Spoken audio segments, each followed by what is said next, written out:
अरे अचानक बड़ा धमाका हुआ। धमाके की आवाज इतनी जोरदार थी कि लोगों के रोंगटे खड़े हो गए। फिर एक के बाद एक कई धमाके होने लगे और गाजियाबाद के लोनी में दहशत फैल गई। लोगों को समझ नहीं आया ये क्या हो रहा है। आग की लपटें दूर से दिखाई देने लगी।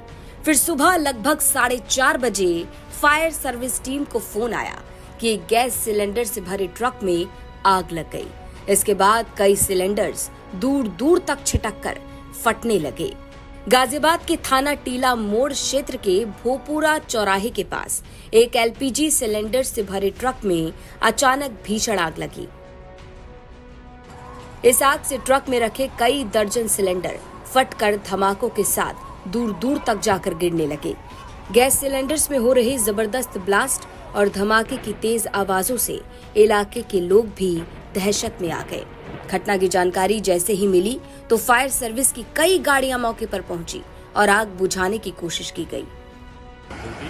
भोपुरा चौराहे पे एक ट्रक है जिसमें एलपीजी गैस सिलेंडर भरे हुए हैं भारत गैस कंपनी के, उसमें आग लगी हुई है और सिलेंडर ब्लास्ट हो रहा है। तत्काल साहिवाल से 2 गाड़ियां और अन्य स्टेशनों से लगभग 8 गाड़ियां मैं एफएसओ के घटनास्थल पर रवाना की गई। यहाँ आके देखा तो जो एलपीजी के सिलेंडर्स थे वो ब्लास्ट होकर इधर उधर जा रहे थे, जिसके कारण लगभग 2 मकानों और 3 से 4 गाड़ियों में आग फैली थी। चारों तरफ से फायर टेंडर्स को लगा के होस पाइप फैला के आग बुझाना शुरू किया गया और लगभग 1 से 1.5 घंटे की कड़ी मशक्कत के बाद आग को पूरी तरह से बुझा दिया गया है। जानकारी के मुताबिक अचानक ये आग 2 मकानों तक पहुंच गई और आग की चपेट में 3 से 4 गाड़ियां आ गई।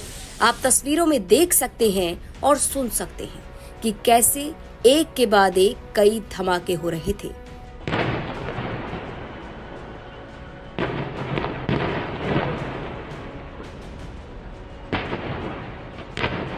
भोपुरा चौक पर गैस सिलेंडर से भरे ट्रक में भीषण आग लगी। इसके बाद पूरे गाजियाबाद में हड़कंप मच गया। दमकल विभाग के अधिकारी और कर्मचारी तुरंत मौके पर पहुंचे। सिलेंडर्स में लगातार ब्लास्ट हो रहा था। धमाकों की आवाज आसपास के कई किलोमीटर तक सुनाई दे रही। रुक रुक कर ये सिलेंडर फट रहे। धमाकों की आवाज इतनी जोरदार थी कि पूरे इलाके में सनसनी फैल गई। लोग सुरक्षित स्थान पर जाकर पहुंच गए। हालांकि अभी तक इस बात का पता नहीं चल सका है कि ट्रक में आग किस कारण से लगी। आशंका है कि ट्रक में शॉर्ट सर्किट से आग लग सकती है।